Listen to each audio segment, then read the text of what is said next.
Further, with someone who has worked with more than 1,000 leaders. And to facilitate that conversation, we have none other than the founder of this foundation itself, the IKF, the International Kindness Foundation, and a person who really was the starting point for what we are witnessing today. So I'm going to invite Mahima Poddar to speak to our next guest, Vinay Kumar, and it's over to you, Mahima, first of all. Thank you, Basanti, and hello and welcome to everybody who's here, who's logged in from whichever part of the world you're in. Some of you are logging in from overseas, from halfway across the world for the first time. It's really early in the morning for you. So thank you for joining in and welcome.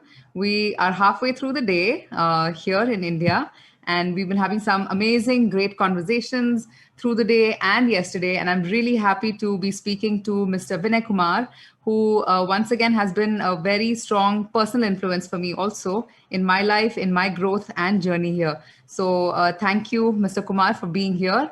It's an honor to have you on this platform and have you share your wisdom with us. Thank you, Mahima. It's a pleasure to be here and be part of this kindness festival. So thank you for having me. So, we've been having so many different conversations from yesterday, and some of them have been focused on, kindness to self and the various nuances that go into it. And in fact, yesterday we had a conversation with somebody who was throwing some light on anger, hidden anger, and how that plays out in different ways. And we kind of started hinting into the territory that really, if you want to have a better life for yourself, then you need to start finding ways of dealing with that hidden anger. We even shared some tools. And I think the conversation was just right for us to move into what we are going to talk about today over here, which is the very heavy and big topic of forgiveness. And it sounds like a very big thing. And I know in several cultural contexts, it's considered a weak thing to do, and it's not considered healthy. It's considered something that is against your pride even. But there are benefits to doing it. And ultimately, what exactly is forgiveness? What does it mean? And why should we even indulge in it? Like, isn't it putting ourselves down? Why should I let go or forgive a bad act by someone? Yeah, that's a great question, Mahima. What is forgiveness? Let's begin there, right? Mm-hmm. Forgiveness, simply, if you look at the definition, it has its roots in Latin language. What it means is we refuse to hold onto something, right? It's no longer serving us. Mm-hmm. It's happened. It's something in the past. It doesn't mean we won't think about it. The memories will resurface, mm-hmm. but that's what they are. They're memories. But how is it serving us to keep thinking about it over and over again? So the idea of forgiveness is done, it's happened. I refuse to hold on to it, and I like to move forward.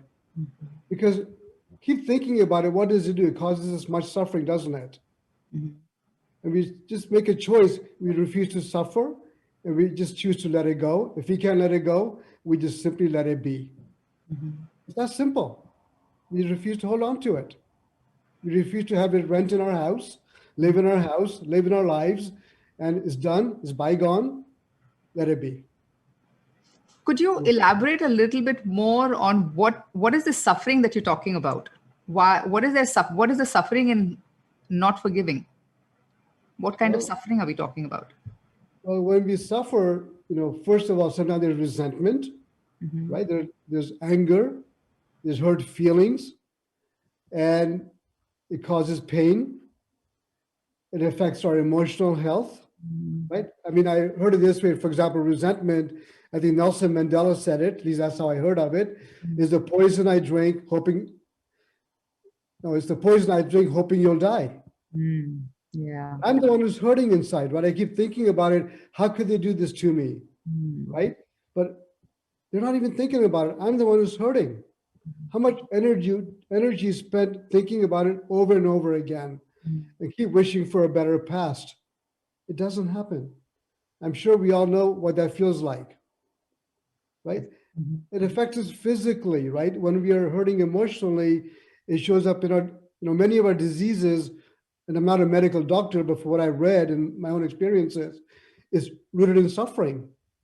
There's energy blockages, the energy doesn't flow, and illnesses begin to show up. That's a form of suffering.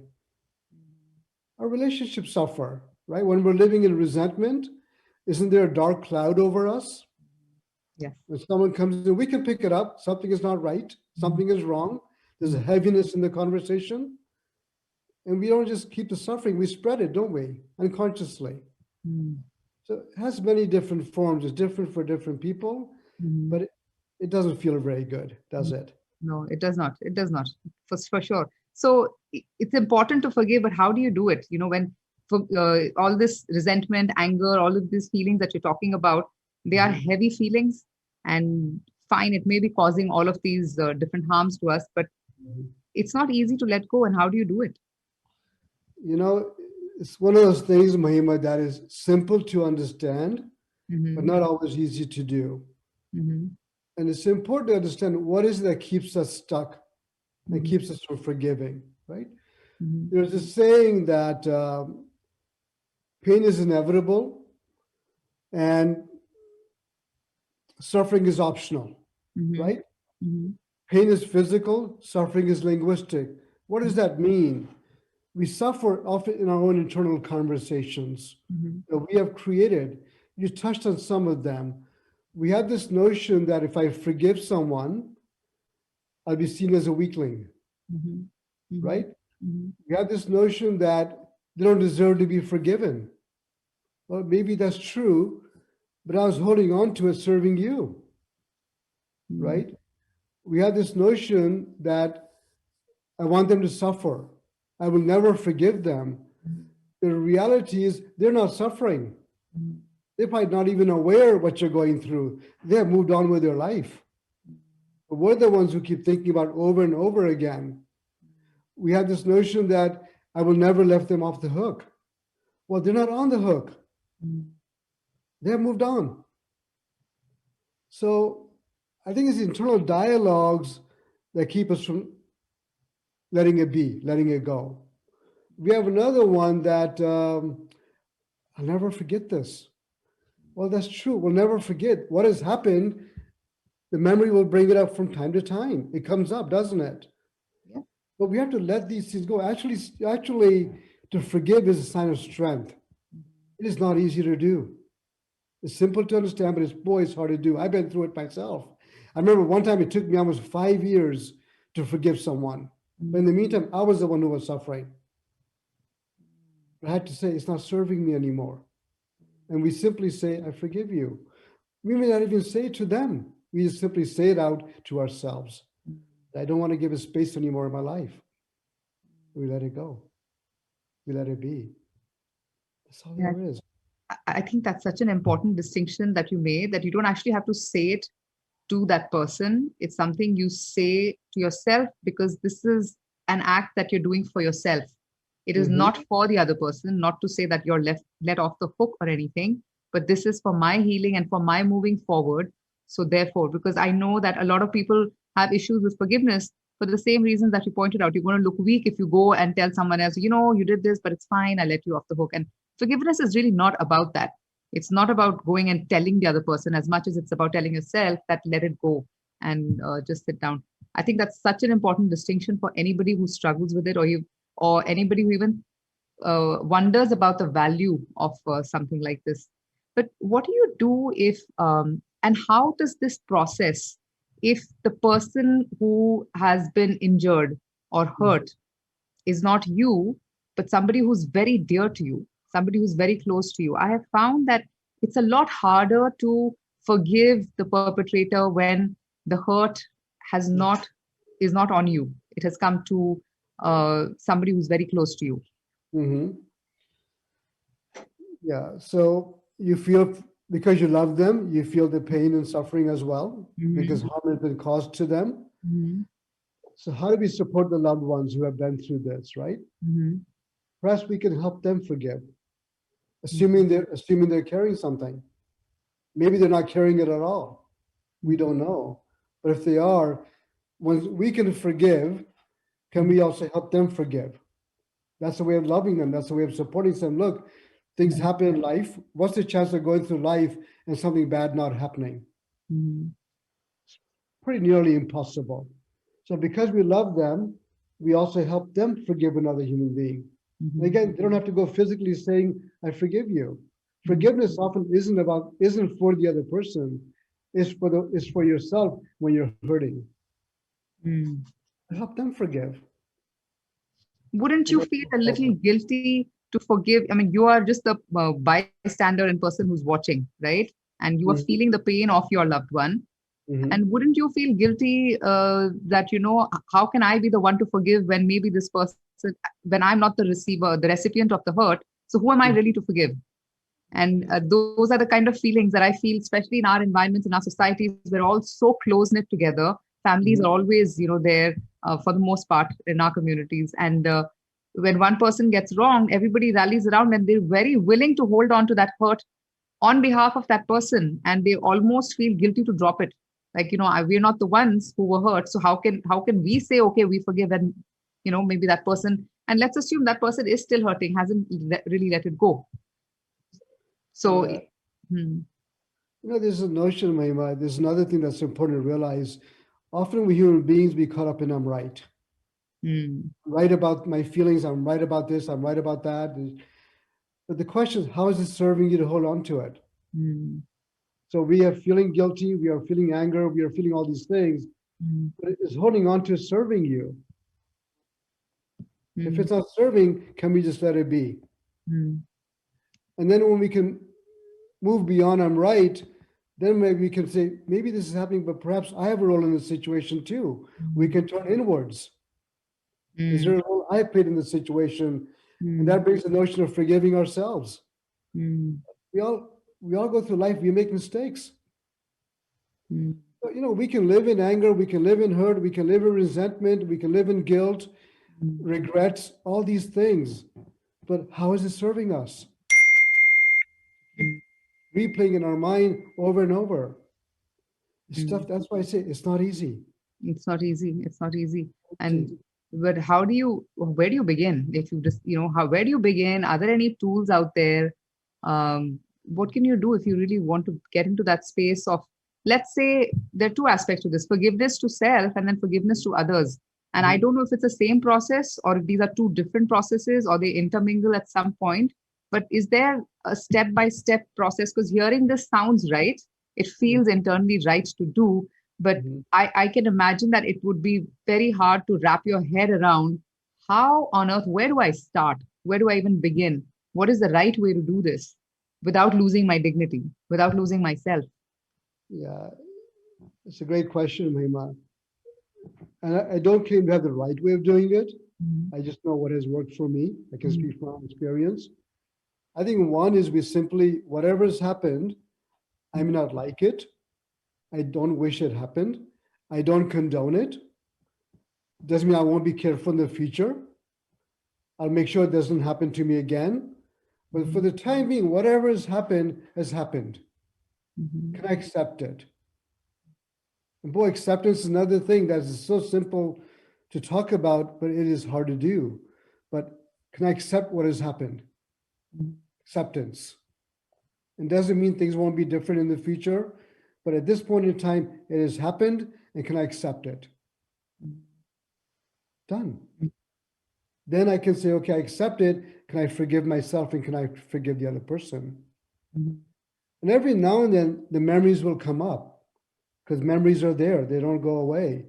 When it happens, we'll feel tension in our body. Our heart may be racing. We may be feeling hot. Our bodies get heated. There's physical reactions. Go for a walk. Talk to a friend. Go watch a movie. Do something different, because these are all emotions. And emotions rise and they fall. They come and they go. They're momentary, right? So don't have the emotions have you. You have the emotions. Don't have the memories have you. You have the memories. So when it comes, just choose to, I'm feeling resentment. I'm feeling upset right now. Accept where I am. And then I would choose to shift. And there's many ways of shifting. It's a process. seeing it, accepting it, and making a different choice. Mm. And this is just time and practice. Time and practice is how we get better at this. And over time, what happens, Mahima, is those memories will be there, but over time, their hold on you begins to decrease. Mm. They begin to fade in the background as other events come into our lives. We replace them with something else. It's a very gradual process. Mm. We have somebody who's commented here that detaching from worldly affairs, only going forward is possible, not backwards. So live in the present and work for the thing today, to work for today to make tomorrow wonderful, which I think is it's kind of like what you were saying right now, that just accept what you have, be where you are.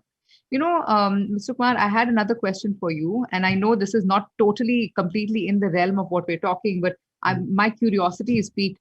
In certain justice systems in the world, we have this term, this concept of restorative justice, where they bring in the victim's family to have a conversation, or rather get into this dialogue of forgiveness of the perpetrator.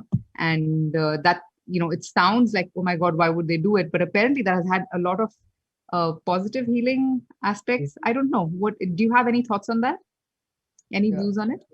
Yeah, I have very limited knowledge and experience in this arena. This is, as they say, beyond my pay grade. But my personal views are this is no different, right? In the sense that someone's done something to us that we wish had not happened. It's caused us harm. But again, it's done. It's done. And I may forgive them. That doesn't mean they won't get the punishment, right? I can forgive them, and they still may be punished for it, but I refuse to hold on to it because it's not serving me and others around me to hold on to it. And again, when I can forgive them, then I can, instead of wishing for a better past, as the person in the audience said, now I can shift, create a better tomorrow. I can't change the past, no matter how much I wish for it. I can't change it.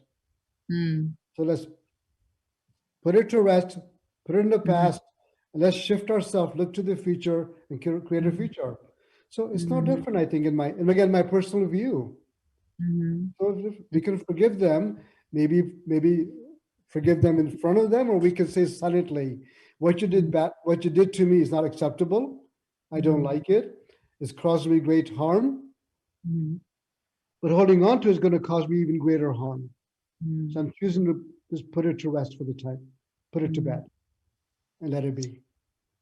What you've also touched upon right now is different types of perspectives, right? In a sense that you are looking at it from a variety of perspectives, and it kind of is a sort of a leadway into the workshop that we're going to be doing in a little while from now. So I'm gonna leave our audience with the it's a calming, it's maybe a heavy thought, but it's also a calming conversation we've had around a very heavy subject.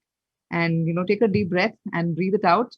And I have good news for you. Mr. Vinay Kumar will be available for a workshop after, I think it's a short break, but I'll let Basanti handle that part of it.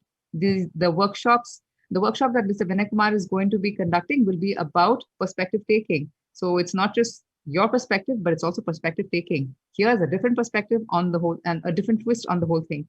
So over to you, Basanti, and thank you so much for joining us, Mr. Vinay Kumar. Thank you, Mahima. Indeed.